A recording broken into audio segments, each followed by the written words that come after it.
ನೀವು ಮೊದಲೇ ಬಾರಿ ನಮ್ಮ ಚಾನಲ್ನ ನೋಡ್ತಾ ಇದ್ದರೆ ಹಾಯ್, ನಾನು ರೂಪಾ. ಹಾಗೂ ನೀವು ನೋಡ್ತಾ ಇದ್ದೀರಾ ನಮ್ಮ ಕನ್ನಡ ಚಾನಲ್ ಆದ ಸ್ಮಯ ಕಲಿಕೆ. ನೀವಿನ್ನೂ ನಮ್ಮ ಚಾನಲ್ಗೆ ಸಬ್ಸ್ಕ್ರೈಬ್ ಆಗಿಲ್ಲ ಅಂದರೆ ಈ ಕೂಡಲೇ ಸಬ್ಸ್ಕ್ರೈಬ್ ಮಾಡ್ಕೊಳ್ಳಿ. ಹಾಗೆ ಪಕ್ಕದಲ್ಲಿ ಕಾಣುವ ಬೆಲ್ಲೈಕನ್ನು ಪ್ರೆಸ್ ಮಾಡಿ ಆಲ್ ಅಂತ ಟ್ಯಾಪ್ ಮಾಡೋದನ್ನು ಮರಿಬೇಡಿ. ಇವತ್ತಿನ ವಿಡಿಯೋದಲ್ಲಿ ಯಾವ್ಯಾವ ಬಣ್ಣದ ಸೀರೆಗಳನ್ನ ನಾವು ವರಮಹಾಲಕ್ಷ್ಮಿ ಹಬ್ಬಕ್ಕೆ ತಗೋಬೇಕು ಅಂತ ತಿಳಿಸ್ತಾ ಇದ್ದೀನಿ. ಪೂಜೆಗೆಲ್ಲ ನಾವು ಎಷ್ಟೆಲ್ಲ ತಯಾರಿ ಮಾಡ್ಕೊತೀವೋ ಅಷ್ಟೇ ಸೀರೆಗೂ ಕೂಡ ಅಷ್ಟೇ ಮಹತ್ವ ಇರುತ್ತೆ. ಏನೋ ಒಂದು ಸೀರೆ ತಗೋಬೇಕು ಅಂತ ಹೇಳಿಬಿಟ್ಟು ಅಮ್ಮನವ್ರಿಗೆ ಉಡ್ಸೋದಕ್ಕೆ ಹೋಗಬಾರ್ದು. ಆದಷ್ಟು ನಿಮ್ಮ ಶಕ್ತಿಗೆ ಅನುಸಾರ ಅದು ಕಮ್ಮಿದೆ ದುಡ್ಡಾಗಿದ್ರೂ ಪರವಾಗಿಲ್ಲ, ಈ ರೀತಿ ಸೀರೆಗಳನ್ನು ತಗೋಬೇಕಾಗುತ್ತೆ. ಬನ್ನಿ ಇವಾಗ ಯಾವ ಬಣ್ಣದ ಸೀರೆಗಳನ್ನ ನಾವು ವರಮಹಾಲಕ್ಷ್ಮಿ ಹಬ್ಬಕ್ಕೆ ತಗೋಬೇಕು, ಯಾವ ಬಣ್ಣದ ಸೀರೆಗಳನ್ನ ನಾವು ತಗೋಬಾರ್ದು ಅಂತ ಇವತ್ತಿನ ವಿಡಿಯೋದಲ್ಲಿ ಸಂಪೂರ್ಣವಾಗಿ ತಿಳ್ಕೊಳ್ಳೋಣ. ಒಂದು ಮಾತು ನೆನ್ಪಿಟ್ಕೊಳ್ಳಿ, ನಾವು ದೇವ್ರಿಗೆ ಅಂತ ನಾವು ಸೀರೆ ತೊಗೊಂಡ್ರು ಕೂಡ ಆಮೇಲೆ ನಾವೇ ತಾನೇ ಉಟ್ಕೊಳ್ಳೋದು. ಅದಕ್ಕೋಸ್ಕರ ನಾವು ಮಾಡುವಂಥ ಪೂಜೆಗೂ ಕೂಡ ಅಷ್ಟೇ ಮಹತ್ವ ಕೊಡಬೇಕು. ಇನ್ನು ಯಾರೆಲ್ಲ ಸೀರೆನ ಅಂದರೆ ಅಮ್ಮನವ್ರಿಗೆ ಉಡ್ಸೋದಕ್ಕೆ ಸೀರೆನ ತೊಗೊಂಡಿಲ್ವೋ ಅಂಥವ್ರು ಮಾತ್ರ ನಾ ಹೇಳುವಂಥ ಕಲರ್ನ ತೊಗೋಬೋದು. ಆಲ್ರೆಡಿ ಸೀರೆನ ತೊಗೊಂಡಿರೋರು ಆ ಸೀರೆನ ಉಡಿಸಿ ತೊಂದರೆ ಇಲ್ಲ. ನಾವು ಏನೇ ತೊಗೊಂಡ್ರು, ಯಾವ ಬಣ್ಣದ್ದೇ ತೊಗೊಂಡ್ರು ಅದನ್ನು ಉಪಯೋಗಿಸೋದು ನಾವೇ. ಅದಕ್ಕೋಸ್ಕರ ಜಾಸ್ತಿ ಕನ್ಫ್ಯೂಷನ್ ಮಾಡ್ಕೊಳ್ಳೋದಕ್ಕೆ ಹೋಗಬೇಡಿ.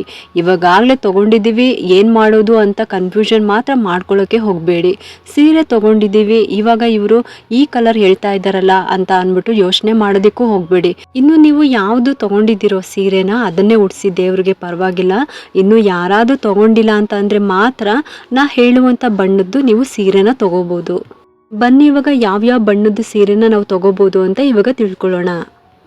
ಮೊದಲನೇದಾಗಿ ನೀವು ಸೀರೆನ ಅಂಗಡಿನಲ್ಲಿ ತಗೊಳ್ಳೋದಕ್ಕೆ ಅಂತ ಹೋದಾಗ ಯಾವುದೇ ಕಾರಣಕ್ಕೂ ನೀವು ಆ ಸೀರೆನ ತಗೊಳ್ಳೋ ಟೈಮಲ್ಲಿ ಯಾವುದೇ ಕಾರಣಕ್ಕೂ ನಿಮ್ಮ ಮೈ ಮೇಲೆ ಹಾಕೊಳ್ಳೋಕೆ ಹೋಗಬೇಡಿ. ಅಂದರೆ ಇದನ್ನ ನಾನೇನು ಕೇಳ್ತಾ ಇದ್ದೀನಿ ಅಂದರೆ, ನಾವು ಹೆಣ್ಮಕ್ಳು ಯಾವಾಗಲೇ ಆಗಲಿ ನಾವು ಸೀರೆನ ತಗೊಳ್ಳೋ ಅಂಥ ಟೈಮಲ್ಲಿ ನಾವು ಸೀರೆ ತಗೊಂಡಿದ ತಕ್ಷಣ ಅಂದರೆ ತಗೊಳ್ಳೋಕ್ಕಿಂತ ಮುಂಚೆನೂ ಕೂಡ ನಮ್ಮ ಮೈ ಮೇಲೆ ಹಾಕೊಂಡು ನೋಡೋವಂಥ ಒಂದು ರೂಢಿನ ಮಾಡ್ಕೊಂಡಿರ್ತೀವಿ.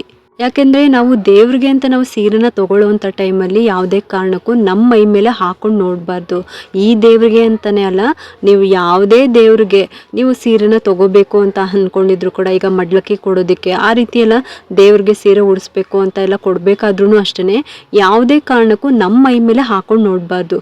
ನೀವು ಹಾಗೇ ಕಲರ್ನ ಸೆಲೆಕ್ಷನ್ ಮಾಡಿಬಿಟ್ಟು ಬಟ್ಟೆನ ಸೆಲೆಕ್ಷನ್ ಮಾಡಿಬಿಟ್ಟು ನೀವು ನೋಡಿಬಿಟ್ಟು ಅದನ್ನು ಹಾಗೆ ತರಬೇಕು. ಯಾವುದೇ ಕಾರಣಕ್ಕೂ ನಮ್ಮ ಮೈ ಮೇಲೆ ಹಾಕೊಂಡ್ಬಿಟ್ಟು ನಾವು ಟ್ರಯಲ್ ಮಾಡೋದಕ್ಕೆ ಹೋಗಬಾರ್ದು.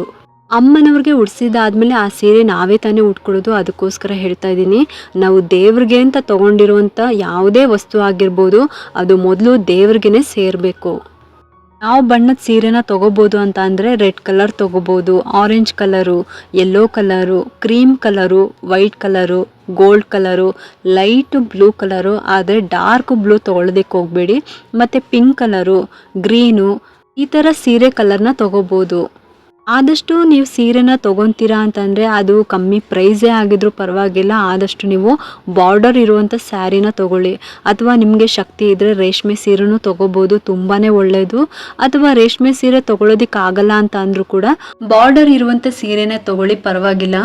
ಆದಷ್ಟು ಕಪ್ಪು ಬಣ್ಣದ ಸೀರೆನ ಅವಾಯ್ಡ್ ಮಾಡಿ. ಯಾವುದೇ ಕಾರಣಕ್ಕೂ ಕಪ್ಪು ಬಣ್ಣದ ಸೀರೆನ ಮಾತ್ರ ತೊಗೊಳೋದಕ್ಕೆ ಹೋಗಬೇಡಿ.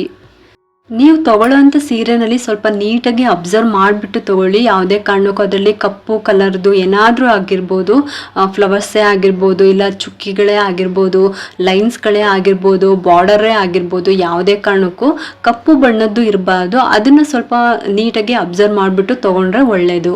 ದೇವಿಗೆ ಕಾಸ್ಟ್ಲಿ ಸೀರೆನೇ ಉಡಿಸ್ಬೇಕು ಅಂತ ಏನೂ ಇಲ್ಲ. ನಿಮ್ಮ ಶಕ್ತಿಗೆ ಅನುಸಾರ ನೀವು ಬಾರ್ಡರ್ ಸೀರೆ ಉಡಿಸಿದ್ರೂ ಪರವಾಗಿಲ್ಲ. ನೋಡಿಬಿಟ್ಟು ನೀವು ಬಾರ್ಡರ್ ಸೀರೆ ಅಂತ ಇರುವಂಥ ಸೀರೆನೇ ತೊಗೊಂಡ್ಬಿಟ್ಟು ಉಡಿಸಿದ್ರೆ ಒಳ್ಳೆಯದು. ಅಕಸ್ಮಾತ್ ನಿಮಗೆ ಸೀರೆ ತೊಗೊಳೋದಕ್ಕೆ ಆಗಲ್ಲ ಅಂತ ಅಂದರೂ ಕೂಡ ಪರವಾಗಿಲ್ಲ, ಒಂದು ಬ್ಲೌಸ್ ಪೀಸ್ ಇಟ್ಬಿಟ್ಟು ನೀವು ಪೂಜೆನ ಮಾಡ್ಕೋಬೋದು. ನಿಮ್ಮ ಶಕ್ತಿಗೆ ಅನುಸಾರ ನಿಮಗೆ ಯಾವ ರೀತಿ ಆಗುತ್ತೋ ಆ ರೀತಿ ನೀವು ಪೂಜೆನ ಮಾಡ್ಕೊಳ್ಳಿ. ಇದೇ ತೊಗೋಬೇಕು ಅದೇ ತೊಗೋಬೇಕು ಅಂತ ಏನೂ ನಿಯಮ ಇಲ್ಲ. ಆದರೆ ಯಾವುದೇ ಕಾರಣಕ್ಕೂ ನೀವು ಸೀರೆ ತೊಗೋಬೇಕು, ಚೆನ್ನಾಗಿರೋ ಸೀರೆನೇ ತೊಗೋಬೇಕು, ಒಳ್ಳೆ ಕಾಸ್ಟ್ಲಿ ಸೀರೆನೇ ತೊಗೋಬೇಕು ಅಂತ ಒಂದು ಹುಮ್ಮಸ್ಸಲ್ಲಿ ಯಾವುದೇ ಕಾರಣಕ್ಕೂ ಬೇರೆಯವ್ರ ಹತ್ರ ಸಾಲ ಮಾಡಿಬಿಟ್ಟು ನೀವು ಸೀರೆ ಮಾತ್ರ ತೊಗೊಳೋದಕ್ಕಂತೂ ಹೋಗಲೇಬೇಡಿ. ನಿಮ್ಮ ಹತ್ರ 500 ರೂಪಾಯೇ ಇದ್ರೂ ಕೂಡ ಪರವಾಗಿಲ್ಲ, ಆ 500 ರೂಪಾಯಿನಲ್ಲೇ ನೀವು ವರಮಹಾಲಕ್ಷ್ಮಿ ಹಬ್ಬವನ್ನು ಮಾಡ್ಕೊಳ್ಳಿ. ಅದೇ ಯಾವುದೇ ಕಾರಣಕ್ಕೂ ಈ ಒಂದು ಪೂಜೆಗಂತೂ ಬೇರೆಯವ್ರ ಹತ್ರ ಸಾಲ ಮಾಡಿಬಿಟ್ಟು ಪೂಜೆ ಅಂತೂ ಮಾಡೋದಕ್ಕೆ ಹೋಗಲೇಬೇಡಿ.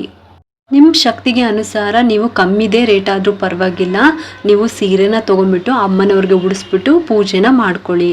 ಇದಿಷ್ಟು ಕೂಡ ವರಮಹಾಲಕ್ಷ್ಮಿ ಹಬ್ಬಕ್ಕೆ ಯಾವ ಬಣ್ಣದ ಸೀರೆನ ತೊಗೊಂಡ್ಬಿಟ್ಟು ಅಮ್ಮನವ್ರಿಗೆ ಉಡಿಸ್ಬೇಕು ಅನ್ನೋ ಒಂದು ವಿಚಾರದ ಬಗ್ಗೆ ನಾನು ನಿಮಗೆ ತಿಳಿಸ್ಕೊಟ್ಟಿದ್ದೀನಿ. ನಿಮಗೆಲ್ಲರಿಗೂ ಈ ಒಂದು ವಿಡಿಯೋ ಇಷ್ಟ ಆಗಿದ್ದರೆ ಒಂದು ಲೈಕ್ ಮಾಡಿ, ಶೇರ್ ಮಾಡಿ ಮತ್ತು ಸಬ್ಸ್ಕ್ರೈಬ್ ಮಾಡಲು ಮರಿಬೇಡಿ. ಏಕೆಂದರೆ ನೀವು ಮಾಡೋ ಒಂದು ಸಬ್ಸ್ಕ್ರೈಬಿಂದ ನಮ್ಮಂತಹ ಸಣ್ಣ ಸಣ್ಣ ಚಾನಲ್ಸ್ಗೆ ಒಂದು ಸಪೋರ್ಟ್ ಮಾಡ್ದಂಗೆ ಆಗುತ್ತೆ. ಮತ್ತೆ ಸಿಗ್ತೀನಿ ಮುಂದಿನ ಹೊಸ ವಿಡಿಯೋದೊಂದಿಗೆ ಅಂತ ಹೇಳ್ತಾ ಈ ವಿಡಿಯೋನ ಮುಗಿಸ್ತಾ ಇದ್ದೀನಿ. ಸರ್ವೇ ಜನ ಸುಖಿನೋ ಭವಂತು.